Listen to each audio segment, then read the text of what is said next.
Hello বন্ধুরা, সবাই দেখতেই পাচ্ছেন আজকে আমি বেরিয়ে পড়েছি মার বাড়ি যাবো করে। তো আপনারা দেখতে পাচ্ছেন যে আমি মার বাড়ি যাওয়ার উদ্দেশ্যে বেরিয়েছি।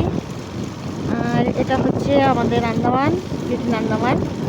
এটা লিটল আন্দামানের ফরেস্ট ফায়ার ব্রিগেড অফিস। এই রাস্তা থেকেই আমার মার বাড়ি যায়।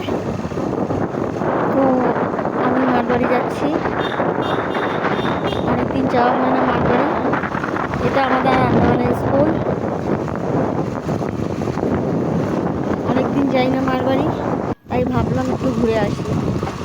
অ্যাকচুয়ালি বন্ধুরা, আন্দামানে খুব খুব খুব প্রচুর পরিমাণে বৃষ্টি হচ্ছে। ঘর থেকে কোথাও ঘুরতে যাওয়া তো দূরে থাক, বেরোনোর মতন অবস্থা নেই। আজকে একটু ভালো ওয়েদার,